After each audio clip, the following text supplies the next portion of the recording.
सहकारिता हमारे मूल स्वभाव में है, हमारे चिंतन में है, हमारे कार्यशैली में है, हमारे व्यवहार में है। और इसलिए जब हमारा जीवंत लोकतंत्र है और लोकतंत्र की जितनी संस्थाएं हैं वो संस्थाएं सारी की सारी सहकारिता के आधार पर है। सही कहा पुरुषोत्तम रूपाला जी ने कि लोकतंत्र चलता है सबके सहयोग से, सबके साथ मिलकर,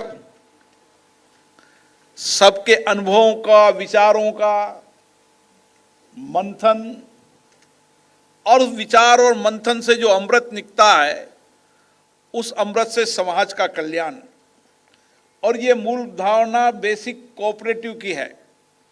और इसीलिए सहकारिता एक ऐसा सेक्टर है जो केवल एक सीमाओं में नहीं बांधा जा सकता। सहकारिता मतलब सबका सहयोग से सर्वश्रेष्ठ है। और दुनिया के अधिकतम देशों ने जहां जीवंत लोकतंत्र है वहां संसदीय लोकतांत्रिक व्यवस्था अपनाई है। और इसीलिए हम कह सकते हैं कि सहकारिता का योगदान हमारे मन विचार क्रम में हमेशा है। और इसीलिए विश्व के अंदर या भारत के अंदर जब कोई भी संकट आई, आपदा आई, उस समय संकट आपदा के समय एक सहकारिता क्षेत्र ऐसा क्षेत्र है जिसने संकट और चुनौतियों का सामना किया और उस संकट चुनौतियों का समाधान का रास्ता सहकारिता के क्षेत्र से निकला। आप जितने भी इस देश के अंदर या विश्व के अंदर आप कोऑपरेटिव मूवमेंट पढ़ेंगे तो आपको लगेगा कि वहां के आर्थिक, सामाजिक, वहां की सबसे बड़ी धुरी के अंदर अगर कोई केंद्र बिंदु है तो वो सहकारिता का क्षेत्र है।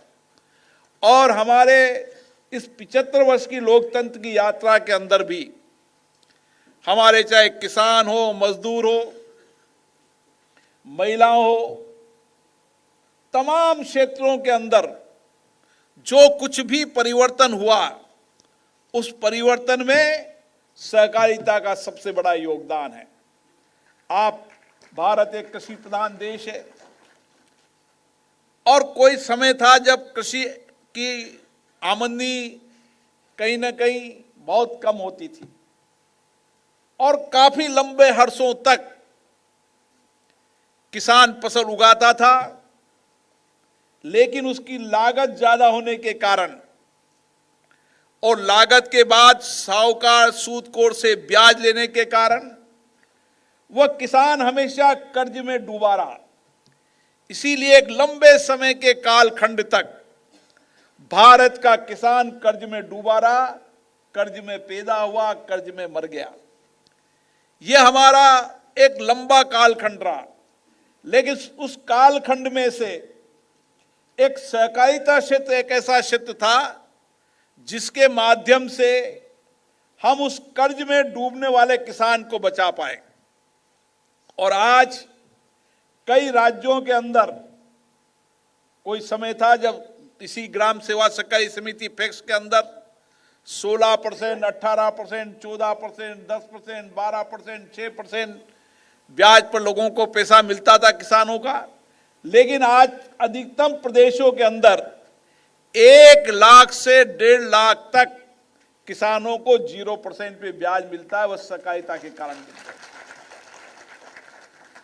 आज ये नेफेड से लेकर इफको ले लें, क्रबको ले लें, आज सहकारिता के क्षेत्र में इतनी बड़ी संस्थाएं खड़ी हुई और आज उसका कारण है कि उसमें काम करने वालों ने ईमानदारी से काम किया। और यही कारण है कि हम एग्रीकल्चर सेक्टर को आने वाले समय के अंदर भारत के प्रधानमंत्री जी जो नीतियां बनाई है, पॉलिसी बनाई है, उन नीतियों कार्यक्रम के माध्यम से आने वाले समय के अंदर किसान को आमदनी का पूरा मूल्य मिले, उसकी लागत कम हो, उपज ज्यादा हो, इस दिशा के अंदर काम की योजना बनाई जा रही है। लेकिन उसमें भी सहकारिता का सबसे बड़ा योगदान होगा। जो प्रधानमंत्री जी ने कल कहा कि फार्मर प्रोडक्शन ऑर्गेनाइजेशन, हम इसको सहकारिता का माध्यम से अगर जोड़ते हैं, सब गांव मिलकर एक साथ खेती करें, अच्छी उपज उगाएं, सामूहिकता से इक्विपमेंट हो, संसाधन का उपयोग ठीक से हो, तो आने वाले समय के अंदर किसान का कल्याण हो सकता है और किसान की आमदनी को भी बढ़ाया जा सकता है। और इसीलिए आप देख लीजिए, हमारे रूपाला जी बैठे हैं, इस देश के अंदर अगर श्वेत क्रांति और नील क्रांति लाए तो वो सहकारिता क्षेत्र के माध्यम से लाए। आज श्वेत क्रांति के रूप में अमूल हमारे सामने उदाहरण है, लेकिन ऐसे बहुत सारे देश के अंदर डेयरी फेडरेशन है जिन्होंने छोटे छोटे, मैं गुजरात गया था, गुजरात में ने देखा कोई 5 किलो, कोई 10 किलो, कोई 15 किलो दूध ला रहा था।